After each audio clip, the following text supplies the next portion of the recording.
Welcome to my channel. मैं कुछ दिनों से नोटिस कर रही हूँ कि आप लोग मेरे वीडियोस देख तो लेते हैं लेकिन सब्सक्राइब करना भूल जाते हैं। अब जल्दी जल्दी जाओ और मेरे चैनल को जल्दी जल्दी सब्सक्राइब करो और शेयर करना भी मत भूलो। नमस्कार छात्रों। तो छात्रों, अगर आपने पहले के वीडियो 2 नहीं देखे हैं तो डिस्क्रिप्शन बॉक्स में लिंक दिया गया है, उसमें जाकर देख लेना। अब आज हम करेंगे दूसरे सवैये का वर्णन शब्दार्थ और प्रश्नों के साथ। तो दूसरा सवैया क्या है रसखान जी का? या लकुटी अरु कमरिया, या लकुटी अरु कमरिया पर राज तिहूँ पुर को तजी धारो। आठहूँ सिद्धि नवो निधि को सुख नंद की गाई चराई बिसार्यो। रसखान कवो इन आँखिन सो ब्रज के वन बान तड़ाग निहारो। कौटिक एकल दौत के धाम करिल के कुंजन ऊपर बारो।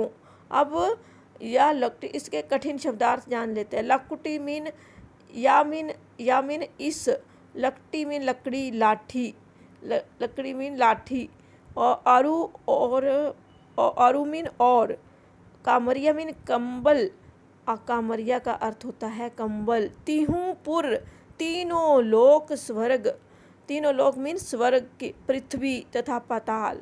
तीनों लोक किसको कहा गया है? स्वर्ग, पृथ्वी तथा पाताल लोक। तजी त्यागना, तजी मीन त्याग देना है, त्याग देना है। बिसारो मीन भुला दूँ, छोड़ दूँ। तड़ाग मीन तालाब, से संस्कृत के वर्ड यूज हुए हैं। तड़ाग मीन तालाब। कवो मीन कब, निहारो मीन देख लूँ। कौटिक मीन करोड़ों। कलदौत सोना, कलदौत मीन सोना। धाम मीन महल घर। करील मीन एक कंटीला पौधा। कैर की झाड़ी, कंटीला पौधा मीन कैरी की झाड़ी मीन बेर, बेरों की झाड़ी, कंटीले कांटे होते हैं। बारों न्योछावर कर दूं। तो ये थे कुछ कठिन शब्दों के अर्थ। आइए अब इसका भावार्थ से जानते हैं। श्री कृष्ण की प्रिय वस्तुओं के प्रति अपना अतिशय, श्री कृष्ण की जो प्यारी वस्तुएं के प्रति अपना अतिशय अनुराग दर्शाते हुए, अपना अतिशय प्रेम दर्शाते हुए कवि रसखान कहते हैं कि मैं श्री कृष्ण की लाठी या छड़ी और कंबल मिल जाने पर तीनों लोकों का सुख साम्राज्य छोड़ने को तैयार हूँ या छोड़ दूँ। अब रसखान जी क्या कहते हैं कि इस सवैये में कि श्री कृष्ण की जो 3 प्रिय वस्तुएं थी, कौन कौन सी 3 प्रिय वस्तुएं थी? लाठी मीन छड़ी, कंबल मिल जाने पर, लाठी मीन छड़ी और कंबल मिल जाने पर तीनों लोगों का सुख साम्राज्य छोड़ने को तैयार हूँ और छोड़ दूँ। यदि नंद की गाय, पहली है लाठी, फिर दूसरी है नंद की गाय चराने का सौभाग्य मिले तो मैं 8 सिद्धियों और 9 निधियों के सुख को, अगर नंद की गाय चराने का सौभाग्य मिले तो मैं 8 सिद्धियों और 9 निधियों के सुख को गाय चराने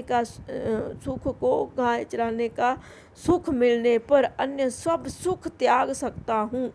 जब मेरे इन नेत्रों को ब्रज भूमि के बाग, तालाब आदि देखने को मिल जाएं और करील के कुंजों में विचरण करने का सौभाग्य या अवसर मिल जाए तो मैं उस सुख पर सोने के करोड़ों महलों का न्यौछावर कर सकता हूँ।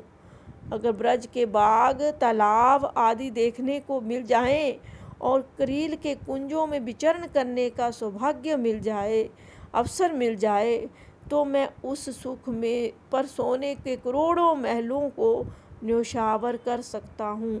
अगर मेरे पास सोने के करोड़ों महल हैं तो मैं सारा कुछ उनको देने को तैयार हूँ। कवि रसखान ये कहना चाहते हैं कि मुझे अपने आराध्य श्री कृष्ण से संबंधित सभी वस्तुओं से जो सुख प्राप्त सकता है वह अन्य किसी भी वस्तु से नहीं मिल सकता। श्री कृष्ण से संबंधित सभी वस्तुओं से क्या मिल रहा है? रसखान को सुख प्राप्त हो सकता है, सुख मिलता है, सुख उनके उनके लीलाओं को देखने का, उनकी वस्तुओं का पाने की चाह का सुख प्राप्त करता मिलता है, और वह अन्य किसी वस्तु से नहीं मिल सकता। और वह जो संसार की अन्य वस्तुएं हैं उनसे किसी से भी वह सुख उनको नहीं मिल सकता। ये था प्रश्न सवैये की दूसरे सवैये की भावार्थ। अब जान लेते हैं प्रश्नों के उत्तर। प्रश्न नंबर 1, कवि ने श्री कृष्ण की लाठी और कंबल के बदले क्या छोड़ना चाहा है? क्या छोड़ना चाहा है? कवि ने श्री कृष्ण की लाठी और कंबल के बदले में क्या छोड़ना चाहा है? कवि रसखान ने श्री कृष्ण की लाठी और कंबल के बदले तीनों लोकों से प्राप्त होने वाले सुख रूपी साम्राज्य को छोड़ना चाहा है। कवि रसखान ने श्री कृष्ण की जो लाठी है और कंबल के बदले तीनों लोकों से प्राप्त होने वाले सुख रूपी साम्राज्य को छोड़ना चाहा है। लकुटी और कामरिया का क्या महत्व है? बताइए, क्या महत्व है लकुटी और कामरिया का? श्री कृष्ण जब गाय चराने जाते थे वे लाठी, लकुटी और कामरिया मीन कंबल साथ में लेकर जाते थे।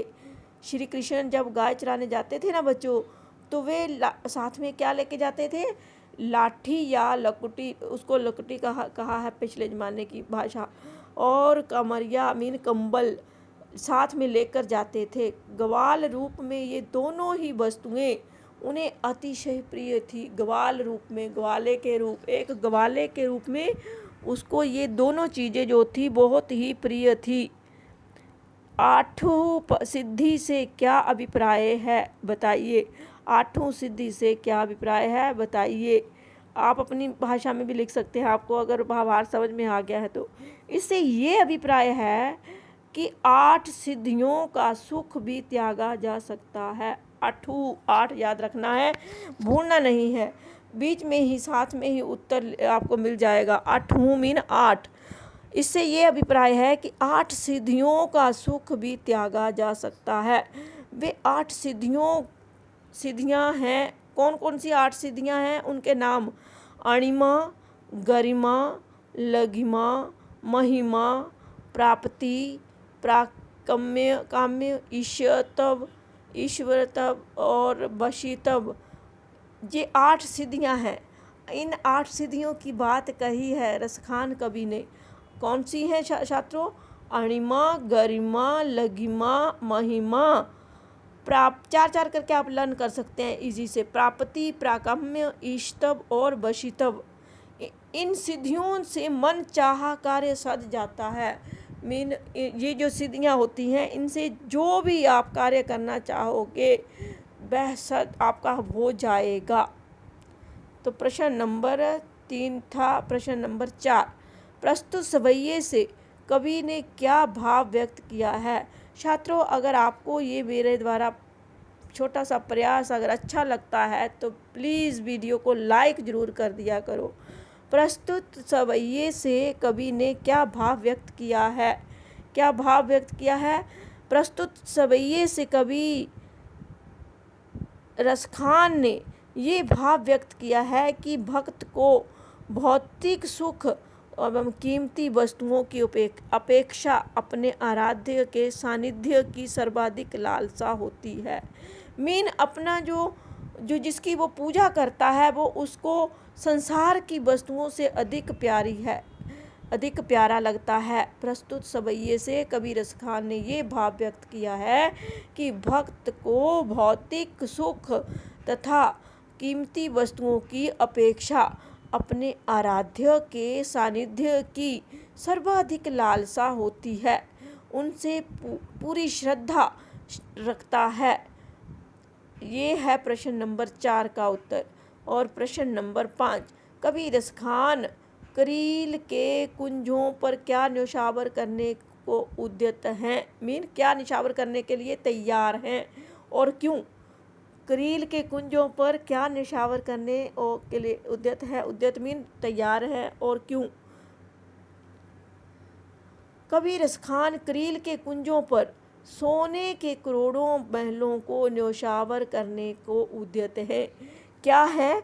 कभी जो है क्या न्योछावर कर सकता है कबीर खान जी? करील के कुंजों पर सोने के करोड़ों जो महलों को न्योछावर करने को तैयार उद्यत है, क्योंकि उन करील की कुंजों में श्री कृष्ण ने गोपियों के साथ रास लीला रचाई थी। क्योंकि उन करील के कुंजों में मीन कांटेदार झाड़ियों, वहाँ पर श्री कृष्ण ने क्या किया था? गोपियों के साथ रास लीला रचाई थी। भक्त की दृष्टि से वे पवित्र स्थान थे। भक्त की दृष्टि से, जैसे कि वो कृष्ण भक्त है तो वह भक्त की दृष्टि से ये सारी बातें जो है पवित्र स्थान मानता है उसको। तो ये था हमारी दूसरे सवैये का शब्दार्थ, भावार्थ और प्रश्नों सहित उत्तर। आपको ये मेरा प्रयास अगर अच्छा लगता है तो प्लीज़ वीडियो को लाइक ज़रूर कर देना, इससे हमें मोटिवेशन मिलता है। तो मिलते हैं नेक्स्ट वीडियो में।